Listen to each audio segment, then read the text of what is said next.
Welcome to a Brilliant Businesses podcast. My name is Nick Bryant, and I'm here today with Carolyn Markham from Markham Marketing. Carolyn's story is one that we love because she worked in the corporate world for a number of years, and she brought her skills out of the corporate world and serves the local businesses with those skills, which is kind of the backbone for Brilliant Businesses, really. It's supporting those local businesses and helping our economies grow locally. So, Carolyn, how are you? Good to see you. Hi, Nick. I'm good, thank you. You? I'm very good, thank you. Very good, very good. Perhaps you could start by telling us how it all started, how you got into marketing, and how your path started. Yeah, so I was finding out when I was preparing to talk to you. It's quite a scary fact. I realised I've been in marketing now for nearly 25 years, which doesn't feel like it. It's a very long time. Well, it all started, obviously, when I was deciding what to do after my A-levels.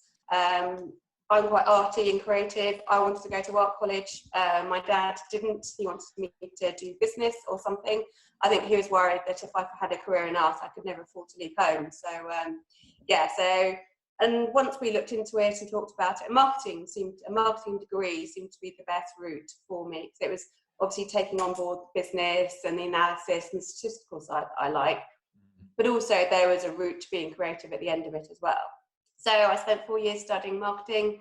I had a year's placement in London, learning sort of applying the theory I'd learnt, which was all very useful. And then when it came to the end of my career, once all my friends were looking to get cool jobs at Virgin and Coca-Cola and all those kind of brands, I'd actually specialised in the marketing of financial services, because strangely enough, financial services had an interest to me. So from then, I left uni, went straight into Fidelity Investments, where I worked on all their direct mail for a couple of years. I then took a step away and went to work for a property.com in London during the boom in 2000. And that was great fun, learned a lot, but also being what it was, it's quite volatile. So I decided to get back into financial services after a few years. And that's when I came back I went to work for Lloyds Banking Group, where I worked in a variety of areas, starting off in private banking, moving into retail. I was responsible for developing the brand and launching the marketing for the Premier Banking Service, and then moved into their corporate side. But not one to not to keep moving on and changing, because I do like new challenges. I then moved to HSBC. I was at Lloyds for about 6 years. I moved to HSBC, where my first role was heading up the business banking marketing team, which actually gave me a really good insight into small business owners, entrepreneurs, what you needed to do to set up businesses. And it always really interested me. I used to meet a lot of them. We used to do lots of business networking, and we used to run a startup awards as well. And just talking to them, it used to inspire me that you could just break away from a career to go off on your own. And I used to think that's great, but I'm not sure it's for me, because obviously I love the corporate life. I also worked in their digital marketing team, and I looked after the planning and strategy as well for a commercial, corporate, and across that. So yeah, a long career in financial services. Yeah, very, very long, very good. But it sounded like you really enjoyed what you were doing in and probably working in London as well, because it's a different lifestyle up there, isn't it? And financial services. So what prompted you to make the change and set up on your own? Well, I mean, yes, I loved it. It was a great time, and it really, I loved my career. Very long hours, but I enjoyed it.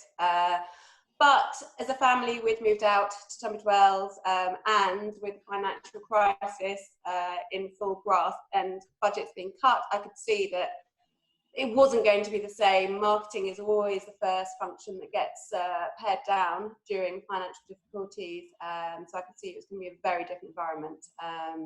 And I wanted a new challenge. I'd felt like a very small part of very big businesses for a long time. And I thought, after, again, being inspired by all the small businesses I used to meet, that actually it's something that I could do. It would cut out the commuting. It would give me more of a work-life balance.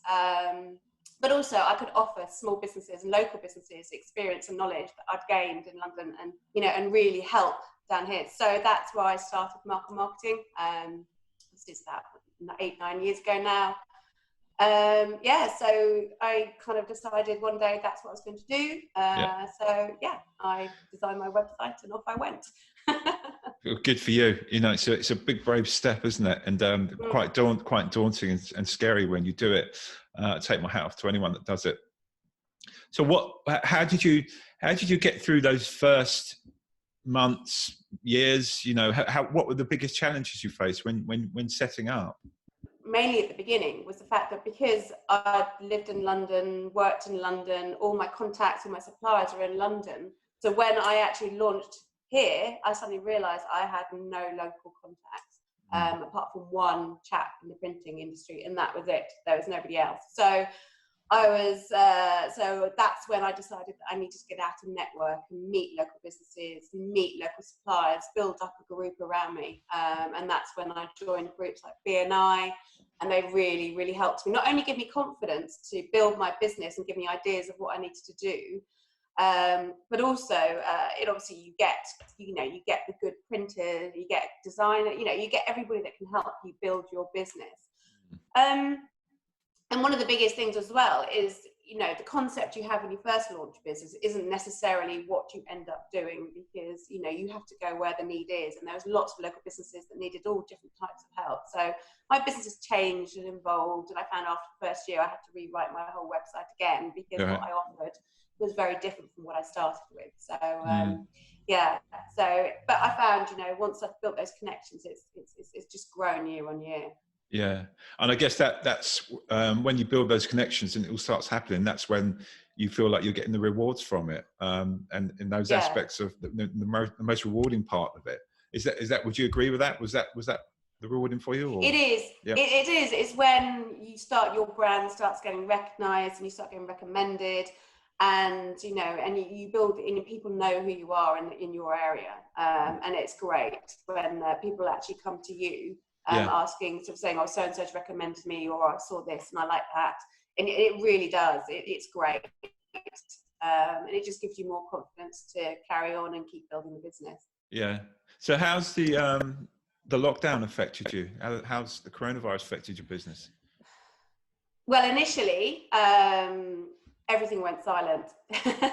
Within the first week, the first couple of days, I think I think every business literally, I wouldn't say went into panic mode, but they had a complete, what do we do? So yes, business went very, very quiet for the first week. But when people realised this situation wasn't going away and it was going to be here for minimum 3 weeks, 5 weeks, 8, whatever we're looking at. Yeah. And so then I started working with my existing clients of how they could change their businesses to survive and operate in this current environment, to bringing things online, making everything much more contactless. And I do have clients that are in industries that aren't still working, so in key workers like the construction industry. Yeah. And now, yes, people are realising that the worst thing you could do in this environment is go quiet. You cannot go quiet. You have to use what's available, online, as you'll know, with social media, getting out, keeping your messages going. Even if you're not trading, you need to keep going with a positive message, talk about what you're doing in the situation, whether you're doing any charitable work, and it's getting the message right. So you're sympathetic to the situation, yet you're still pushing ahead and you're still open for business if you can be. And it's keeping, I've been writing blogs on how people are trading, and making it, the fact that a lot of businesses are now doing consultations online. And just keep going. So actually, I've brought on 2 new clients in the last 2 weeks, which I didn't think would happen, but it's great. So I think, it's not as busy as I was, but it will recover as everyone else will. I think it's just about it's about adapting, isn't it, and changing the way you do things and trying to find new ways. Exactly, and I think that in business, that's what you have to do. You have to keep moving on, because everything, especially in marketing, there's always new trends, new ways, and as you know, digital changes so quickly that you have to stay up to date, to keep moving with everyone. You can't be left behind. Absolutely. So yes, that's just what we have to do. So what are you going to do when this is all over? What's the plans for Markham Marketing when we're through the lockdown and the business starts? First thing I did, go out and meet people. Yeah. Actually go to people's offices and speak to them face to face. Shake their hands. yeah, so I can wear nice clothes again and Yeah. go out and meet people. And Yeah. but I think, you know, obviously give it a couple of months to see, you know, because I think even when the lockdown ends, obviously to do marketing, businesses do need a budget. Although I do, you know, I love the challenge of working with small budgets. You do need something. So I think businesses are going to take time. So even when the lockdown ends, I think there's going to be a lag before people start investing a bit more into marketing. But when it does, you know, I'm here ready to help. And it's all about getting business back on track. For Markham Marketing, obviously, before this happened, there were plans for growing, hopefully taking on a marketing assistant and looking at that. But obviously, that's been put on hold. But, you know, 2021 will be the year of the growth, I think, to build it up. But I love working with local businesses, finding more businesses in the Tunbridge Wells and surrounding areas that need marketing assistance. Yeah. That's cool. Carolyn, thank you very much. Thank you for joining me today and telling me your story and telling me your plans. It's been great talking to you, so thank you. Great. Thanks, Nick. All right. Thanks. See you again Bye. soon. Bye.